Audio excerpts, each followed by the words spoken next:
नमस्कार मित्रांनो, राम राम. आपल्या चॅनलमध्ये तुमचं स्वागत आहे. आज आम्ही चाललो होतो करगणीच्या बाजारला गेल्यानंतर आम्ही बाजारला जाण्यासाठी निघलो. मी, रुद्र आणि एक आमची जाऊ. मग आम्ही गेलो बाजारला जाण्यासाठी निघलो. बाजारामध्ये थोडेसे आम्हाला वस्तू ते खरेदी करायचे होते. आम्हाला वाजले होते घरी 6.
फायनली आम्ही पोचलो बाजारमध्ये. मग गुलाबाचं एक मला झाड घ्यायचं होतं. मग मी विचारलं किती रुपयाला आहे. ते मामा म्हणले की 70 रुपयाला एक झाड आहे. मग झाड काही घेतलं नाही. मग घेतले मी बटाटे, वांगे आणि आणखीन काकडी वगैरे असं सगळं बाजार घेतलं. भाजी वगैरे घेतली. घेतल्यानंतर आम्हाला घ्यायचं होतं आता मिरचीचा मसाला घेण्यासाठी आम्ही गेलो.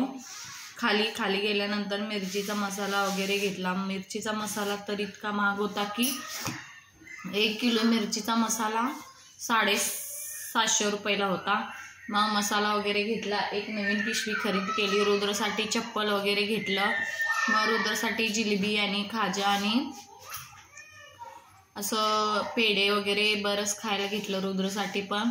मग रुद्रसाठी फ्रूट आणि भाजी ती घेतली. मग घेतल्यानंतर आम्ही भाजी वगैरे घेऊन झाल्यानंतर फायनली आम्ही घरी आलो. घरी येता आम्हाला वाजले 7 ते 7:30 वाजले होते.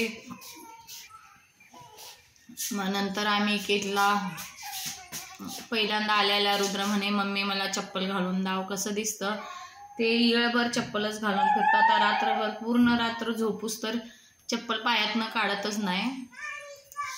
नंतर आम्ही बाजार वगैरे भरून घेतल्यानंतर आम्ही पेढा आणि खाजा ते खात बसलो थोडा. मग एवढा मी बाजार आणला होता. एवढ्या बाजारचंच झालं 400 रुपये. 400 रुपये झाल्यानंतर मी एक घेतला झाडू वगैरे घेऊन झाल्यानंतर रुद्र म्हणत होता, मम्मी मला जिलेबी खायची आहे. कसा वाटला ब्लॉग? बाय.